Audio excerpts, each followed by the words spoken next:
I don't know why people overcomplicate all of this, when in reality there is only one thing that your body really needs before any long motorcycle trip.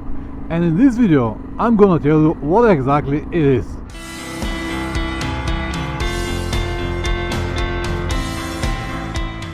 Alright guys, let's talk about these things a little bit more seriously. Everyone believes that to go on a long trips you have to be in good shape. And even though that this is true, people still misunderstood what exactly good shape means.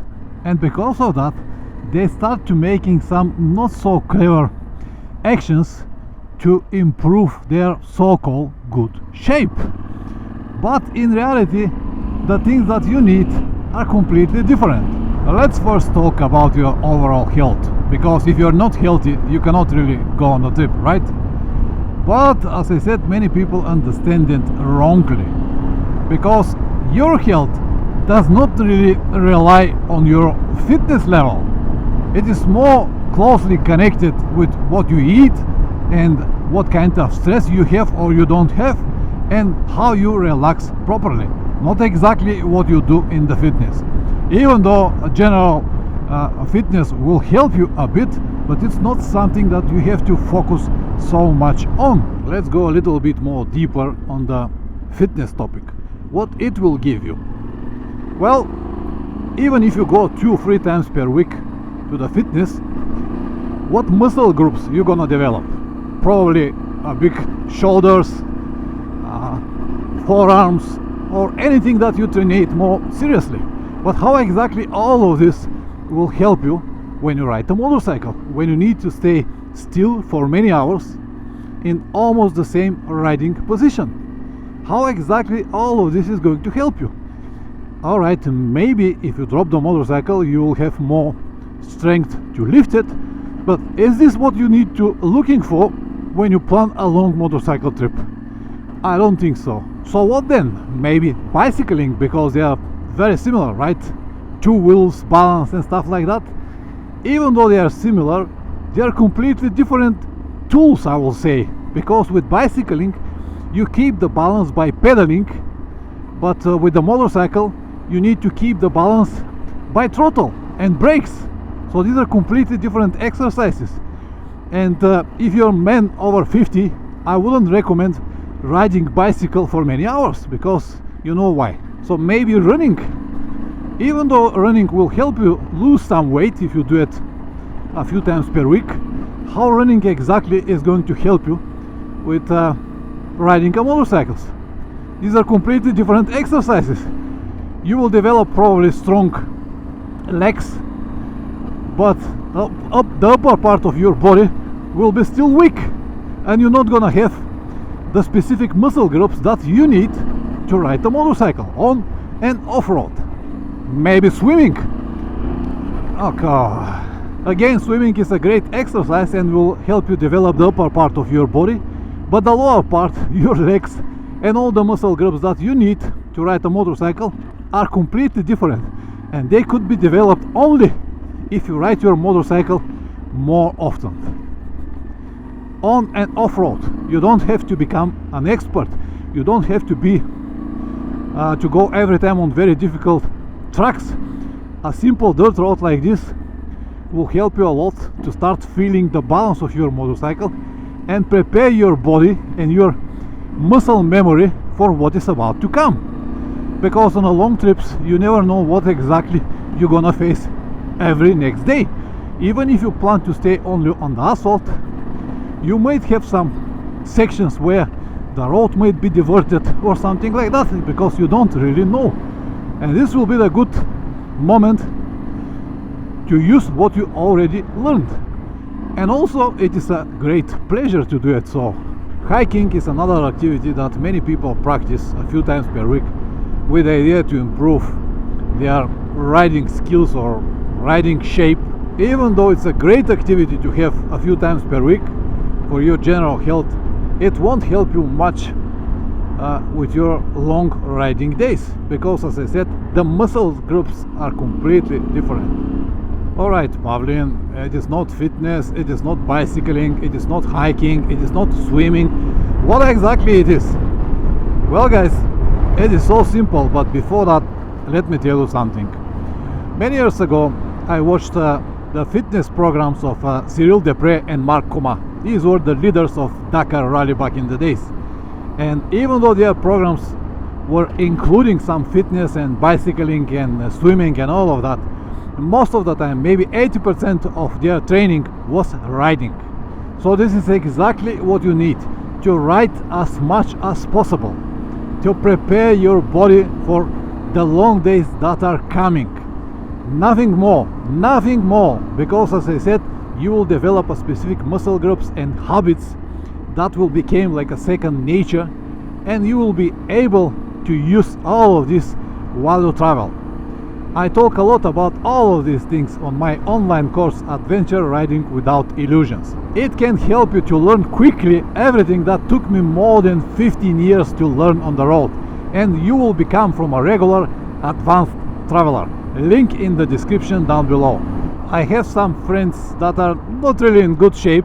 If you watch them, you'll say, man, this guy cannot survive even 2 hours riding, but they're actually great riders on and off-road and will beat any fitness maniac just like this. Boom! Have a look on the top Dakar leaders.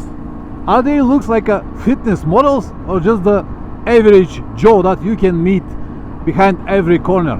And always keep in mind that the bigger you are, the more oxygen your body needs. And this is very noticeable when you need to ride in hard conditions, in difficult terrain, on high altitude, or anything like that.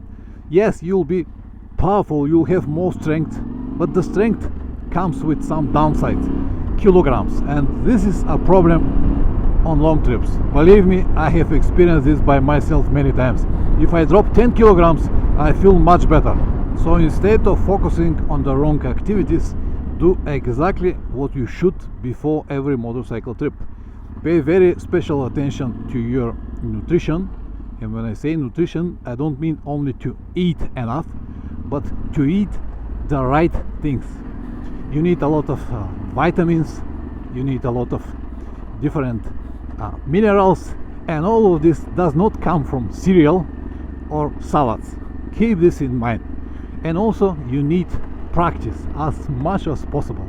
Any terrain, any weather. Something like what I do right now. This is just a shortcut that connects my place with the town, and I use it almost every single day. It is part of my exercises or training about my next trip, because this type of terrain will force you to learn a different type of skills that you will need when you ride on a long trips. And once you learn how to control your motorcycle on the roads like this, on the asphalt, everything is so simple because you have a good traction. And as I said, honestly, I cannot understand why people don't get it. If you want to become a strong man lifting metals, you go to the fitness. If you want to become a great swimmer, you will swim all the time. If you want to be able to ride a bicycle for many hours, you practice with the bicycle. If you want to travel with a motorcycle, you need to practice with a motorcycle, guys. As simple as that. I have at least 3 videos explaining this topic over and over again, and I still have the same questions. What kind of fitness level I need? What kind of exercises I have to practice? Is this good? Is that good? Man, ride your motorcycle. Now I'll go to the town and will show you even more what you need by making a simple everyday activities. Your filtering skills is one of the things that you have to improve. I know that now many people will judge me and say, oh, you shouldn't ride like this. It is forbidden around Germany, Europe, France, Switzerland, whatever. And I perfectly understand it, I get it. If you plan to stay only there in your perfect world where everyone obey the rules, fine. But if you plan to travel the world, you need different type of skills, and filtering is one of them, especially if you plan to go to Asia, like India or this type of world. Not only there, in most of the countries. Once again, I'm not saying that this is right, it is not, but it's good to have this type of skills while you travel. And keep in mind that what I'm showing you right now is nothing compared to what you're gonna see, especially in Southeast Asia. It is madness that nothing can prepare you for if you're not ready to accept it. And one rule to follow always when you filter between the cars: keep your feet on the pegs. Do not try to balance the motorcycle with your feet, because this will make your handlebar going like this, wobbling like this.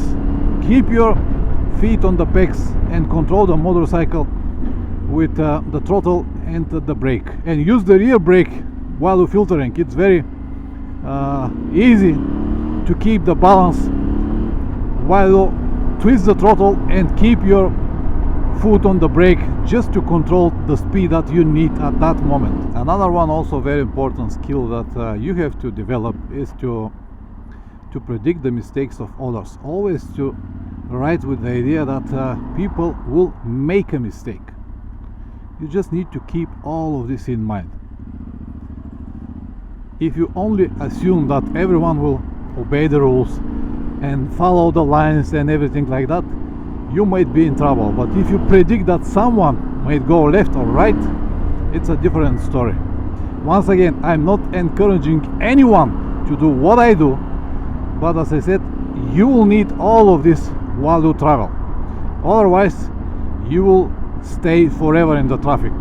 And all of this is part of the preparation, part of the ways you control your motorcycle.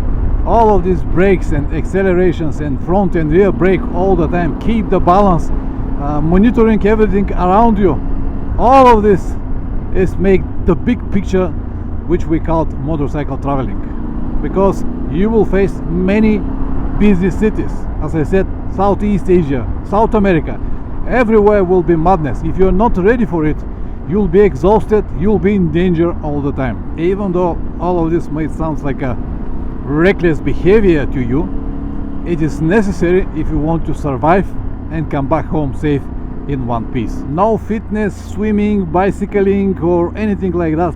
The only defense that you have is you and your riding skills in any kind of terrain.